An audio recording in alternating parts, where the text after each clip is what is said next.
पर्व न्यूज। आरंभ एका नव्या पर्वाचा।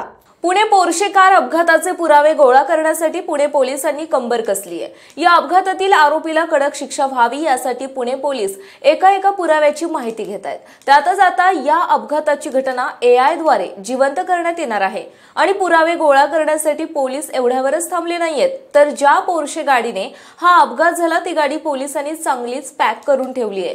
पोर्शे गाडीचे कॅमेरे तपासले जाणार आहेत। पोर्शे गाडीचे तांत्रिक पुरावे नष्ट होऊ नये यासाठी पोलिसांकडून खबरदारी घेतली जाते। ही पोर्शे कार येरवडा पोलीस ठाण्यात जप्त करण्यात आली। या पोर्शे कारचे अपघातात तुकडे झाले आहेत। साधारण 1.5 कोटी या कारची किंमत आहे। मात्र ही गाडी बिना नंबर प्लेटची पुण्याच्या रस्त्यावर धावत होती। या कारचा अपघात झाल्यानंतर कार येरवडा पोलिसांनी जप्त केली। आता येत्या काळात पुण्यामध्ये पावसाची शक्यता आहे। या पावसामुळे गाडीतील तांत्रिक गोष्टींना धोका निर्माण होऊ शकतो। गाडीतील पुरावे नष्ट होऊ शकतात। त्यामुळे गाडीला पुणे पोलिसांनी पॅक करून ठेवलंय। त्यासोबतच पोर्शे की कार कंपनी जर्मनीची आहे। त्यामुळे पोर्शेचे जर्मनीचे प्रतिनिधी पुण्यात येण्याची शक्यता आहे। जर्मन प्रतिनिधींकडून गाडीची पाहणी करण्यात येण्याची शक्यता आहे।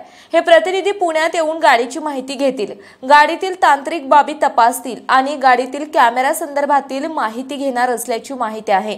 हे प्रतिनिधी कधी येणार या संदर्भात अजून कोणतीही अधिकृत माहिती दिली गेली नाही। आगामी पाऊस आणि इतर घटकांपासून सुरक्षित राहण्यासाठी पोलिसांनी गाडीला पूर्णपणे झाकलंय।